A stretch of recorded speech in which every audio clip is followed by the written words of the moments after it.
Terima kasih. Assalamualaikum warahmatullahi wabarakatuh. Waalaikumsalam warahmatullahi wabarakatuh. Saya Bu Ninu dari Kabupaten Magetan yang Ya, berenam tadi, tim, Bapak. betul.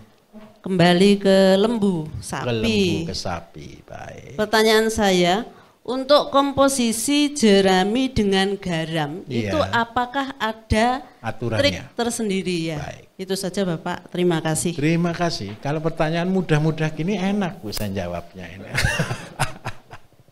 Begini, jerami baru panen, basah atau kering? Kalau jerami itu basah, supaya tidak ada jamur, perlu diawetkan. Betul atau tidak? Yang paling bahaya dari barang yang basah adalah busuk. Orang tua kita dulu, ketika dia dapat jerami, yang dia lakukan bukan langsung disimpan, tapi dijemur. Betul? Setelah dijemur, kering, baru dibentuk rumah-rumah itu. Nah, masalahnya satu, ternyata teori itu kurang bagus untuk pertumbuhan sapi. Yang kita butuhkan, sapi itu kepingin makan bisa bunyi gitu. Seperti makan roti tawar. Berarti dia butuh busuk, tetapi aman. Salah satu pengawet makanan itu ada berapa macam Bapak Ibu? Ada 3. Nomor 1 apa? Asin dulu deh. Nomor 2 apa? Manis. Nomor 3 asem. Nah, fermentasi biasa buat silase itu adalah manis dan asam. Terus yang berikutnya lagi, ini tidak boleh dicampur. Si pengawetan berikutnya adalah pengawetan asin. Pengawetan asin itu tujuannya apa? Jamur tidak tumbuh. Berapa banyak komposisinya? Begini ceritanya. Dalam 1 truk jerami, kita hanya membutuhkan maksimal 10 kilo. Garam sendiri bagi ternak Bapak Ibu itu bahaya. Kalau ternak itu diberi garam banyak, kasih coba ya, kalau punya ayam yang mau dikorbankan, kasih ayam 1 sendok garam. Dia langsung dehidrasi, dalam waktu 1 hari pasti mati. Karena apa? Ketika ayam itu konsumsi garam, dia pasti hipertensi. Setelah hipertensi bisa stroke. Habis gitu mati. Kenapa kok begitu? Begitu kena garam, airnya semua dia pakai untuk netralkan garam sehingga dia hipertensi.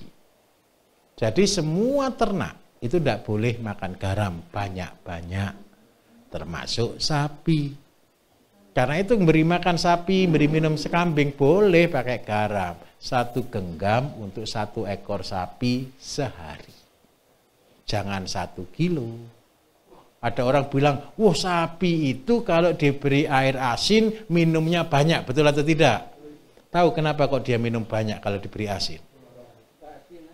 Bukan karena dia asin, dia butuh air yang banyak, betul enggak? Kita senengnya dipikir, sapinya seneng minum air. Padahal itu kan sebenarnya untuk buang garamnya kan. Nah, karena itu kita harus sekolah bahasa sapi dan kambing. Kita yang salah Bapak Ibu.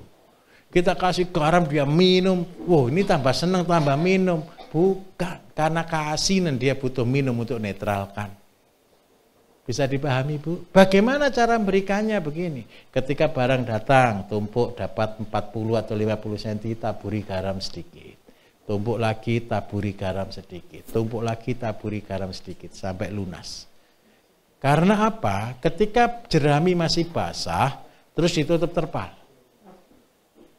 Setelah ditutup terpal, keluar asapnya enggak?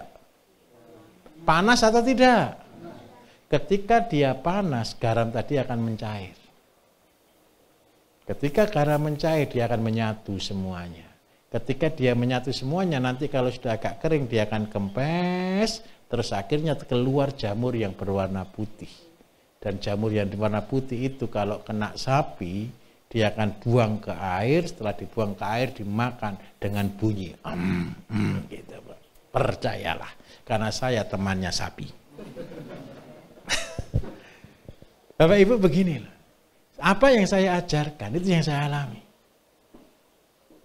Saya tahu semua kebiasaannya ayam, kambing, sapi. Karena apa? Kantor saya pernah 3 tahun di depannya kandang kambing dan kandang sapi dan kandang ayam. Bayangkan saya punya kursi, ini meja saya kerja, depannya ini ayam, kambing, dan sapi. 3 tahun, masa enggak hafal? Semua tamu saya, ketemu saya di mana? Di kandang sapi. Loh, enak kan? Saya pernah ketemu 1 orang, tamu bukan 1 orang, 3 orang, dari Amerika. Saya temuinya di mana? Di kandang sapi, minum kopi sama-sama di kandang sapi. Dan semua tamu saya, minta maaf, semua saya suruh cium kotoran sapi. Loh, kan keren kan? Nanti Bapak Ibu juga sama, siapapun tamunya, nih cek kandang saya, nih kotorannya bau atau tidak, begitu. Karena apa? Bukan kita mencintai sapi. Karena waktu itu saya lagi belajar bagaimana supaya pelihara sapi bisa berhasil. Kenapa saya harus ngotot seperti itu? Kalau kelas saya yang ngajar pertanian, ngitung itu sudah rugi. Bapak-bapaknya Bapak Ibu, dulu ternak sapi itu kan tidak pernah dihitung. Kena anak-anak muda, dihitung atau tidak kira-kira? Kalau sudah tahu rugi, dilakukan atau tidak? Nggak mau, pasti bilang, lah wong kita ini isok berhitung kok ini dibodohi sama sapi kan gitu. Lah kalau kita tidak mau ternak sapi, sedangkan di luar negeri sana ternak sapi itu mudah, kita masa jadi pengimpor terus? Saya enggak setuju. Kita ternak sapi supaya kita bisa produksi pupuk, dan sapinya harus kita hilangkan fungsinya. Sapi biar kita punya sapi tambah lama tambah banyak, seperti di zamannya nabi-nabi, gitu loh Bapak Ibu. Punya sapi berapa? 1000 gitu. Oh enggak banyak, cuma 1000 kok gitu loh.